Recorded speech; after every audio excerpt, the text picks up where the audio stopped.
All this untimely rescuing ends by harming what it sets out to save. It is not surprising that every generous romantic gesture has such catastrophic consequences. What, after all, does Don Quixote care about the lovely ladies whose families he massacres? And what do the knights errant of literature care about the novelistic work they praise to the skies? The victim to be rescued is never more than a pretext for asserting oneself gloriously against the whole universe. The romantics themselves, not we, say this more appropriately than they realize when they enroll under his banner.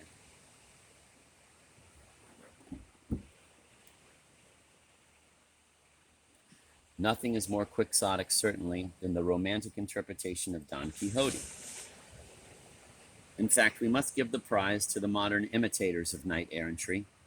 We have to admit that they surpassed their model. Don Quixote was acting on a wrong assumption, but he was fighting for real women, whereas romantic critics are championing a fictional character when they strike at the imaginary enemy.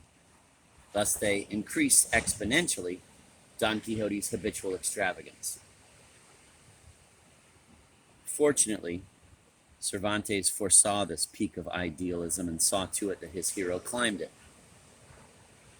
We must not compare these noble defenders of a non-existent literary cause to the Don Quixote we find slashing to right and left of him along the main roads of Castile, but to the Don Quixote who destroys Master Peter's puppets, who disrupts a performance he cannot watch with the proper aesthetic detachment. By raising the coefficient of illusion to the next power, Cervantes' inexhaustible genius provides us, just when it is required, with the metaphor we need.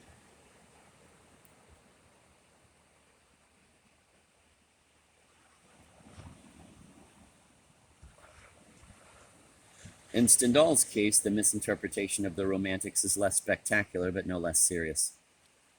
This misinterpretation is all the more difficult to avoid since in Stendhal's works, as in those of the Romantics, the exception is more admirable than the rule, but in a different sense, at least in his great novels. There is no identification in his work between the passionate hero, the creator, and the reader. Stendhal cannot be Fabrice because he understands Fabrice better than Fabrice understands himself. If the reader understands Stendhal, then he cannot identify with Fabrice either.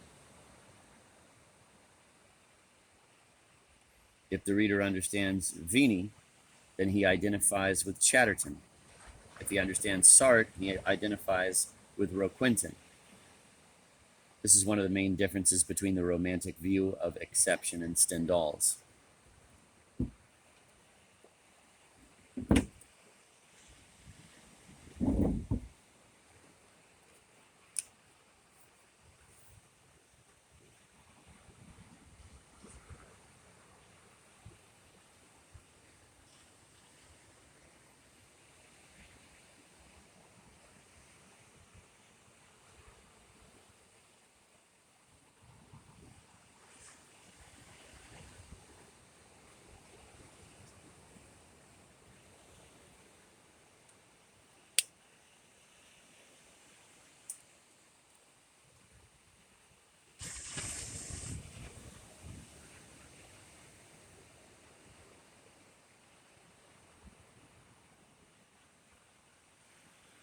The Romantic critic isolates those scenes in Stendhal's novel which delight contemporary sensibility. Julian was regarded as a scoundrel in the 19th century, only to become a hero and a saint in our day. A review of this whole series of revealing contrasts would only establish the inadequacy of the exaggerated interpretations offered by the Romantic critics. We would discover again the ironic counterpoint for which we too often substitute the monotonous thunder of egotistical curses. If the oppositions are hardened and given only one interpretation, then the novelist's supreme accomplishment is ruined.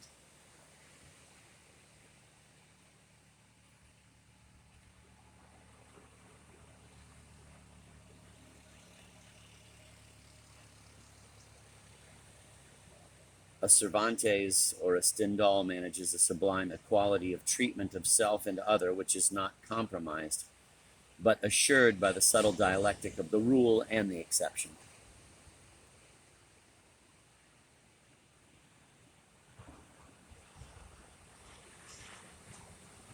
The differences supposedly are moral and metaphysical. No doubt this is true, but in the great novels, aesthetics is not a separate area. It combines with ethics and metaphysics. The novelist multiplies the contrasts. Like a sculptor, he achieves relief by multiplying surfaces on different planes. The romantic is a prisoner of the Manichaean opposite between self and others, and thus always works on one plane only, opposite the empty and faceless hero who says I is the grinning mask of the other. Absolute exteriority is opposed to absolute interiority.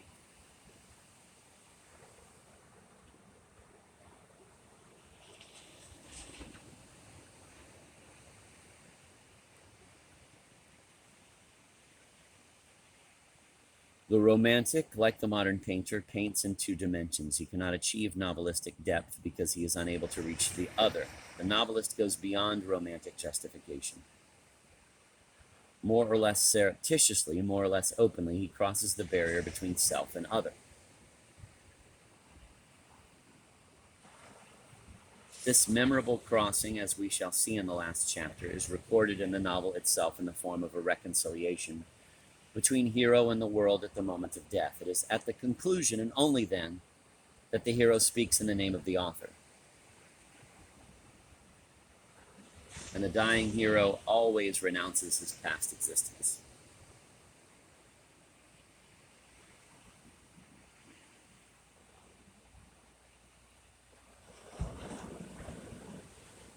Novelistic reconciliation has both an aesthetic and an ethical sense. The hero novelist achieves the third novelistic dimension because he goes beyond metaphysical desire and because he discovers a man like himself in the mediator who fascinates him. Novelistic reconciliation allows a synthesis of other and self, of observation and introspection, which is impossible in the romantic revolt. It enables the novelist to view his characters from different perspectives and, with the third dimension, give them true freedom and motion.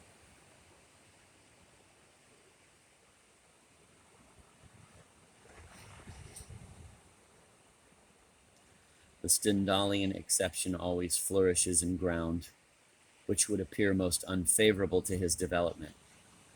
In the provinces rather than in Paris, among women rather than men, among common people, not the nobility. There is more true nobility, Stendhal tells us, in his grandfather than in the whole of M. de Poulegnac's ministry. Thus, the social hierarchy in the universe of the novel is not without significance. Instead of directly reflecting the Stendhalian virtues of energy and spontaneity, it reflects them indirectly. Like a diabolical mirror, it returns an inverted image.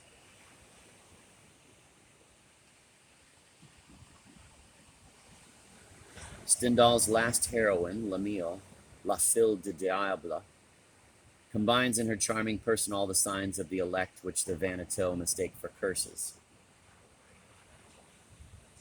She is a woman, an orphan, poor, ignorant, provincial, and of the common people.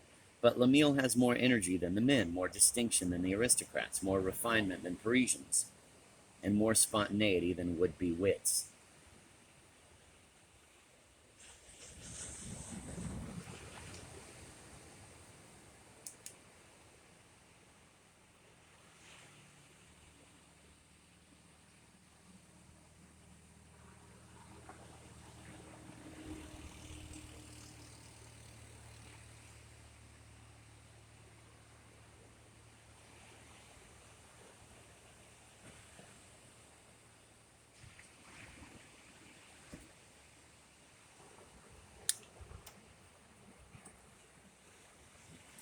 The disorder of the novelistic universe, nevertheless, still reflects the traditional order of society. We have not yet reached the point of complete absence of order, of absolute disorder. Stendhal's universe is a pyramid balanced on its point.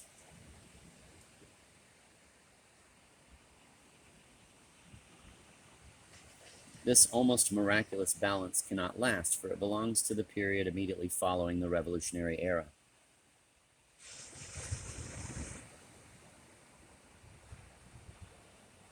pyramid of the former society will soon crumble and break into a million shapeless fragments. We shall look in vain for this order at the heart of the disorder in the novels that follow Stendhal. Already in Flaubert, things no longer have a meaning contrary to that which they should have. They have very little, if any, sense at all. Women are no more nor less authentic than men. Parisians are no more nor less vain than provincials. The bourgeois are no more nor less energetic than the aristocrats.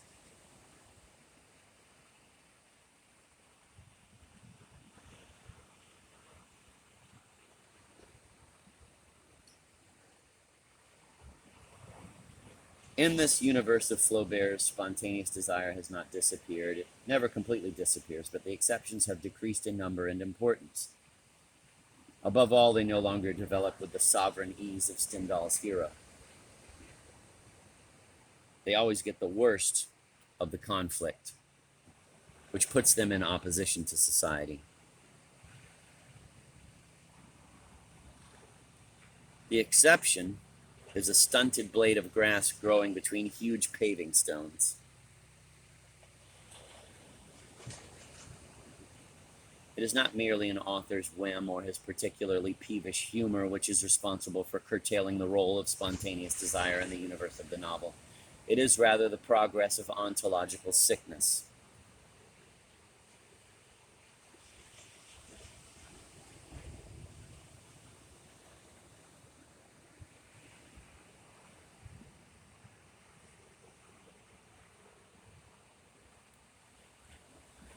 We have seen that spontaneous desire is still the rule in Cervantes. It became the exception in Stendhal. In Cervantes, metaphysical desire stands out against the background of common sense. In Stendhal, spontaneous desire stands out against a metaphysical background. Triangular desire has now become the most common form of desire.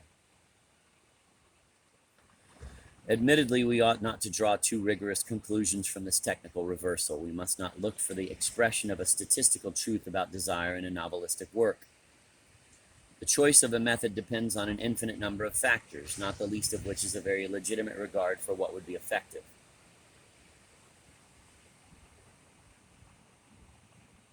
Every technique involves a certain exaggeration, and its effects should not be confused with novelistic revelation in the proper sense.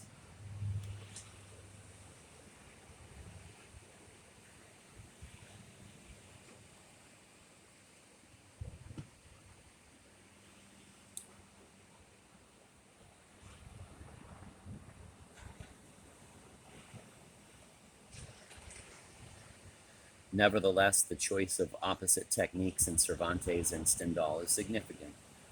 As metaphysical desire spreads and intensifies, it makes this reversal possible and even necessitates it.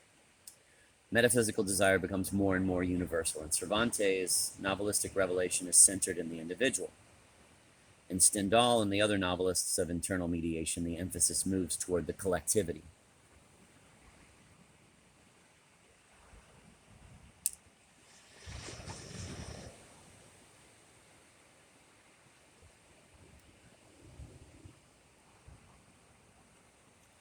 From Flaubert on, except for a few other very special cases, such as Dostoevsky's The Idiot, spontaneous desire plays such a minor role it can no longer even serve to bring about the novelistic revelation.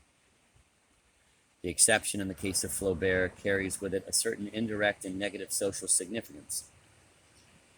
In Madame Bovary, the only exceptions are the peasant woman at the assembly whose very poverty puts her beyond the reach of bourgeois desire, and the great doctor who escapes it through his knowledge. These exceptions play to some extent the same role as in Stendhal. The old peasant woman provides a revealing contrast with the beaming bourgeois enthroned on the platform. Similarly, the great doctor shows up, Charles and Homais, as non-entities, but his presence is too silent and episodic to bear the main weight of revelation. The exception now survives only in the completely eccentric regions of the novelistic universe.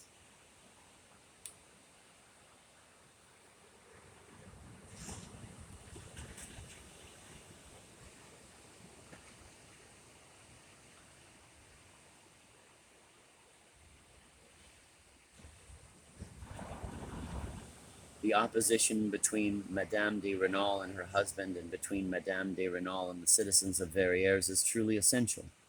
The opposition between Emma and Charles, and between Emma and the citizens of Yonville, is essential only in Emma's mind.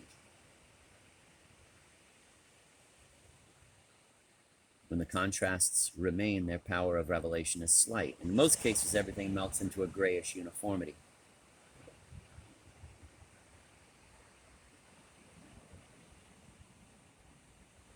The progress of metaphysical desire merely increases the empty oppositions.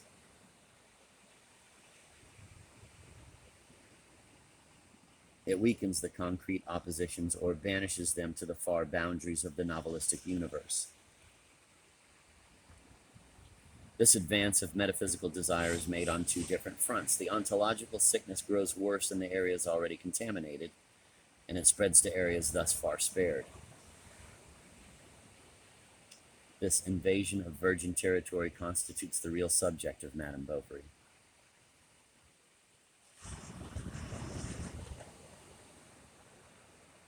Yeah.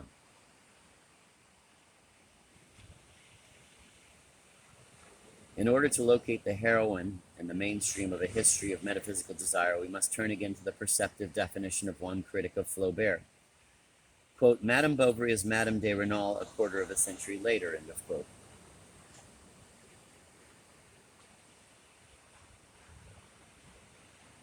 This judgment is somewhat schematic, but it reveals an essential aspect of Flaubertian desire.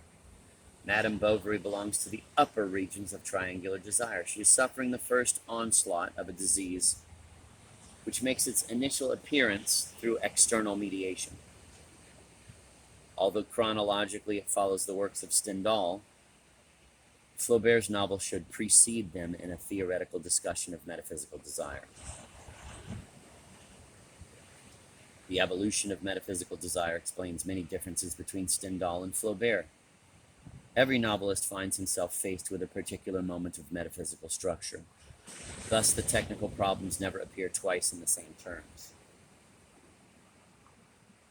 Stendhal's conciseness and flashing irony are based on the network of exceptions running through the novelistic material.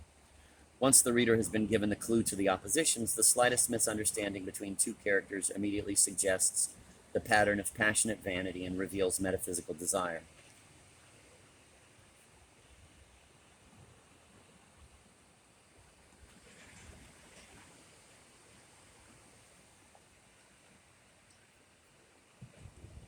Everything rests on the contrast between the rule and the exception. The transition from positive to negative is as rapid as the change from light to dark when one touches an electric switch.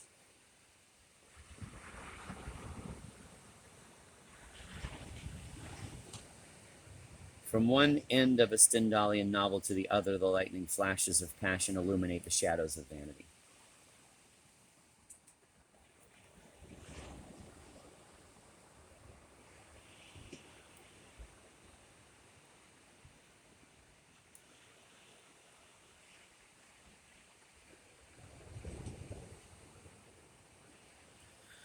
Stendhal's illumination is no longer available to Flaubert. The electrodes are separated and the current is interrupted. Flaubert's oppositions almost all belong to the Renal-Valenod type and are even emptier and more headstrong.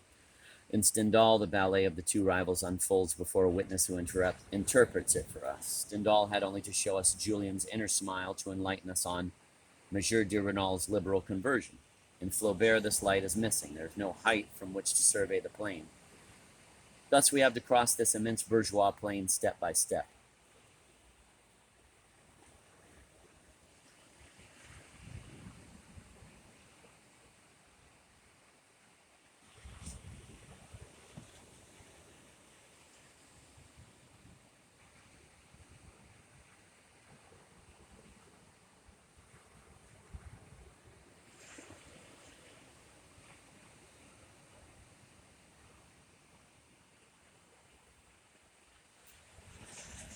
The emptiness of the oppositions must be revealed with no outside help. This is the problem facing Flaubert. It is one with that of stupidity, la bêtise, a major obsession of his. To resolve the problem, Flaubert invents the style of false enumerations and false antitheses. No real operation is possible among the various elements of the novelistic universe. The elements do not go together, neither are they in any concrete opposition to each other. They confront each other symmetrically and then fall back into the void. This impassive juxtaposition reveals the absurdity. The inventory grows longer, but the total always remains zero. We constantly find the same empty oppositions between aristocrats and bourgeois, between the devout and the atheists, reactionaries and republicans, lovers and mistresses, parents and children, rich and poor. The novelistic universe is a palace full of absurd ornaments and false windows which are there for symmetry.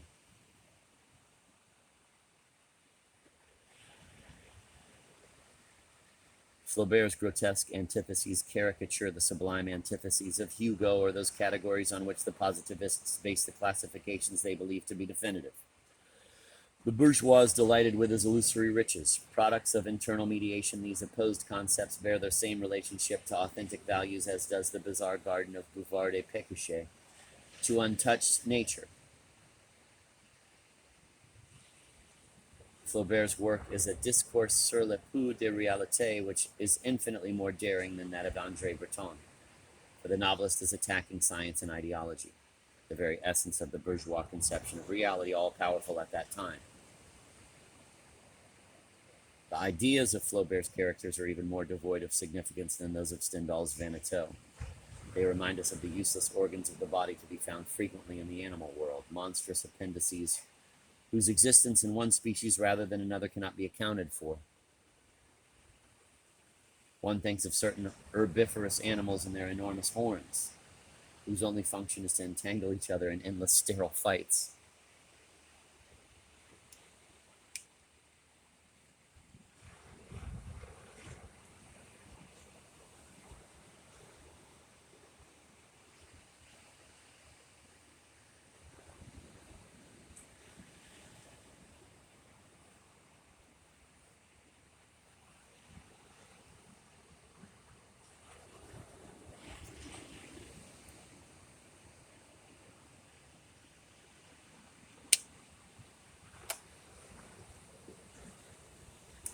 The opposition is nourished by a double nullity,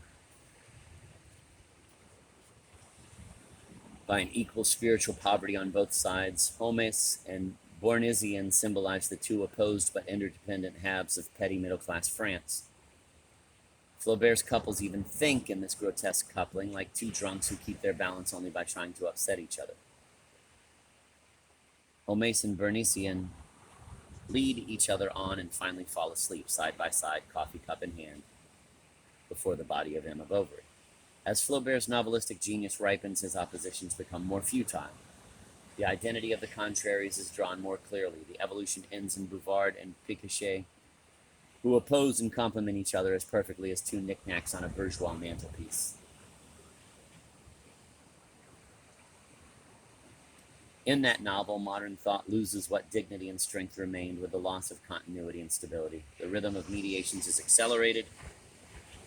Ideas and systems, theories and principles confront each other in opposed pairs, which are always determined negatively. Oppositions are devoured by symmetry. Their role is now merely decorative. Petty bourgeois individualism finally ends in the ridiculous apotheosis of the identical and the interchangeable.